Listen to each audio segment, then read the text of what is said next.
Welcome. This is the Michigan Aviation Center for Simulations.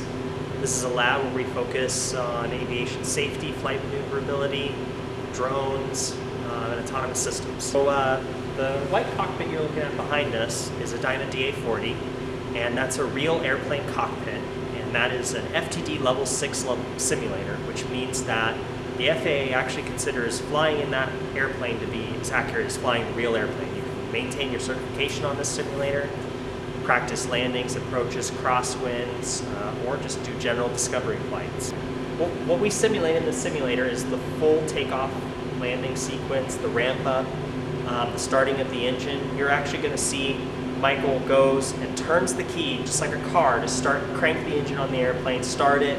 He goes over to his right multifunction display and actually finds the city or the airport that he wants to fly to, dialing in the zoom level that he wants, and then he goes and plots a direct course to it that's on the Garmin G1000 glass displays, and then sets flaps for takeoff, so the full actual sequence is simulated. We can even simulate the communication with air traffic control, but for simplicity we didn't today, but even that can be simulated. So literally climbing into the airplane, doing your walk around on the outside of the airplane, all of that can be simulated so that when you get to the real aircraft, there's no false training. You know exactly where everything is, you know exactly how everything should be. Actually, all these simulators are financed by me personally.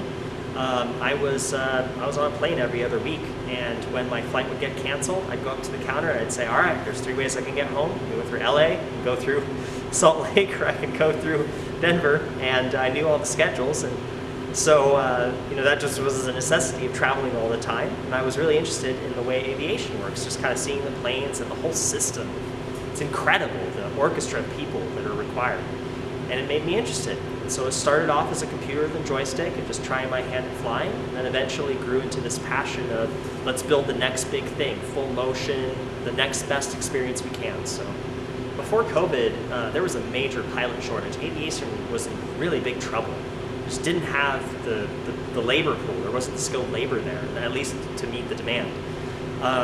Now, right now, that's not necessarily the case, right? I mean, because of COVID, but eventually things will get back to normal. And when that is the case, there's going to be jobs here. So that's kind of one of my goals with this, is to train people, to give people real-world experience with things like flying, aviation. We prepare students for real-world jobs by kind of testing the boundaries and see where we can push things, and coming all together and see what we can do. I think the favorite part for me, for sure, is the joy that it brings other people. You would not believe, like, if you find that subset, it's not going to be everyone. Not everyone climbs into a cockpit and says, this is cool. Some people will just be like, no, this is overwhelming. But for that small subset of people, they're like, this is cool. There's so much joy in that, being able to practice what it's like to actually perform this maneuver. It's so much fun. That's why I do this. Do what really motivates you. I found my passion, so find yours and go for it.